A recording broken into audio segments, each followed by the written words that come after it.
Hello my friends, we have some interesting news coming from the front lines. For example, Ukraine started the counteroffensive in Lyman direction, right at the border between Kharkiv and Donetsk Oblast. It was confirmed that Ukrainian forces went into two of the villages, one is Novomykhailivka and the other one is Grekivka. The fights are ongoing in both of those, even right now. Well, according to the information from our military, Russia already withdrew their forces from two of those villages and they tried to use their FPV drones plus artillery to conquer Ukrainian forces. We have this update also from the Michael 73 source and I recommend to check it out. I'll put the link for his Twitter in the video description below, where you may find the link for this map. What is good here that it gives us the full analysis, sharing the information from OSINT Analytics. Here Russians say that they demolished Ukrainian forces, but they do not show it in this video. They just show Ukrainian forces in the forest and that's it. No logical outcome of this video.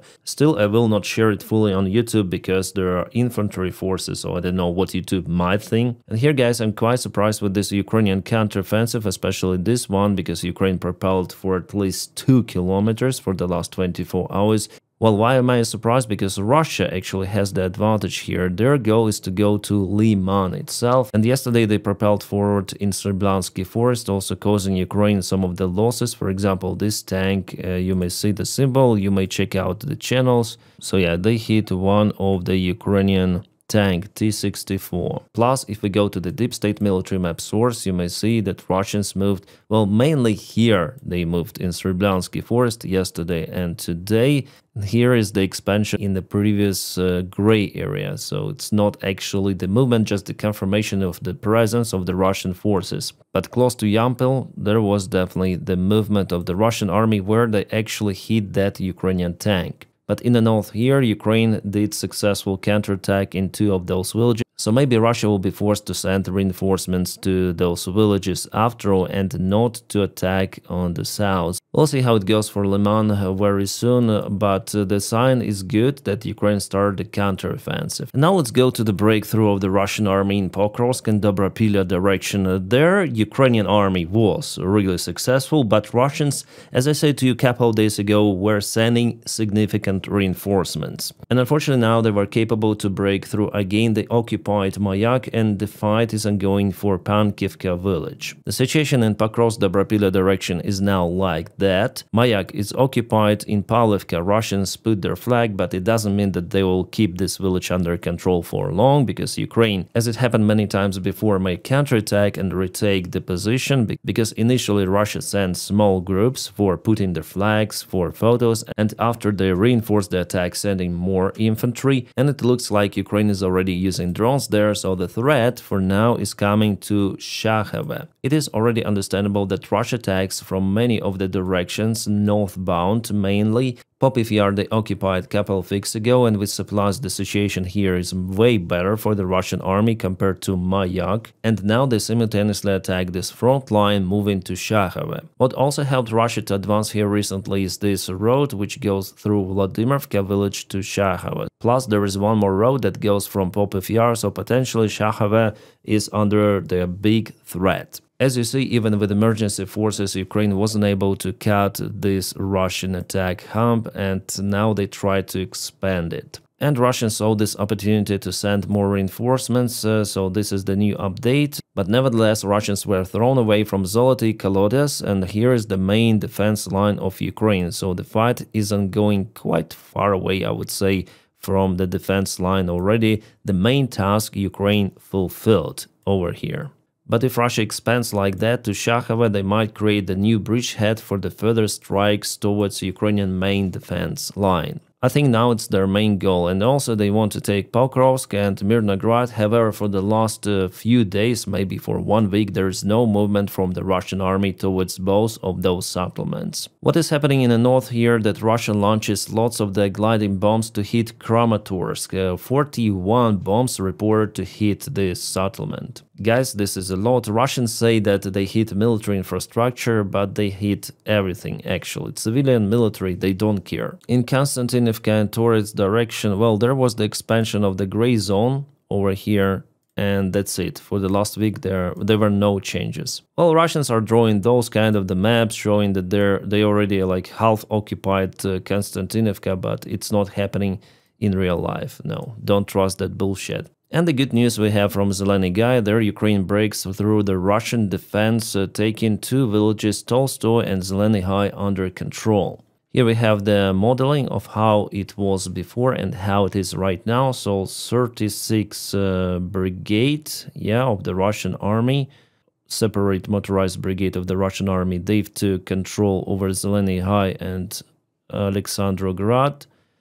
Then Ukraine counterattack, putting their flag, and later on Ukraine installed the flag in Andriivka, Klevtsove. So 2 villages were liberated. Then Tolstoy, it's the 5th brigade of Ukrainian army. Yeah, again, Ukrainian flag was there. It was definitely a significant breakthrough of Ukraine. And Zeleny High was taken by 37th, separate brigade. Awesome. Just want to show you, here's the 36th of the Russian army brigade. It is now stationed in Pedubne and Zirka. I think that Ukraine will soon deal with Novohatska village, because for Russia it's very hard to supply this one. For it they need to cross this river, so just drone supplies are possible. Yeah, this is kind of the good situation we have in this direction. Before, Russia had a tremendous advantage, but they are unable to secure their defense. They go ahead, but where is defense, Russia? Where? Here Ukraine really shows that it has the capabilities for the counterattacks and definitely to stop Russia. And all of that maneuvering happened for the 1 week alone. What we have in Zaporizhia direction is the Russian advancement, the new one from Kamensk. As you see, they already occupied Kamensk almost fully, just this part. I think it belongs partially to Plavny and partially to Kamensk, but it's the Dachi district. But again, they were spotted on the way to Stepnogorsk. Stepnogorsk is located here. There are several story buildings, but at first I think they will go to this multi-story block, some of the residential buildings together with a music school and usual school. And later they want to jump on top of this hill to go to Stepnogorsk and to make it as the bridgehead for the further assault. Their ultimate goal here is Zaporizhia city. I wouldn't say that it's far away from the place. But Ukraine built defense lines in this place, and also there is a big river of Honka, and I don't know how Russians potentially could cross it if this bridge is kaboomed. Well, they have to go to this part and try to cross it in a narrow place, but they're not even close to this river. For now, the fights are ongoing for Stepnogorsk, or will go tomorrow, for example, because Russians are scrolling closer.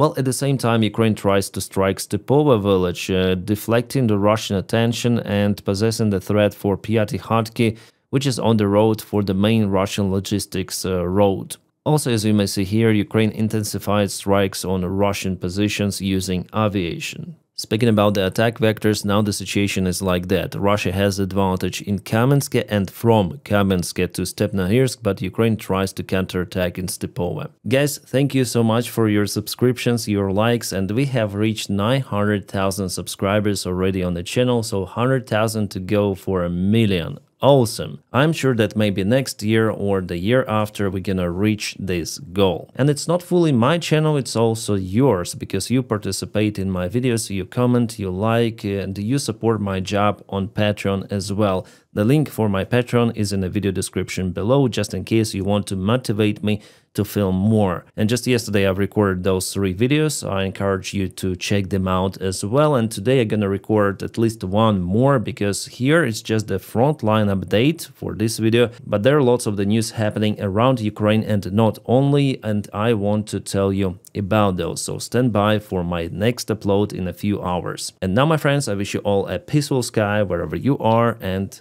have a great time.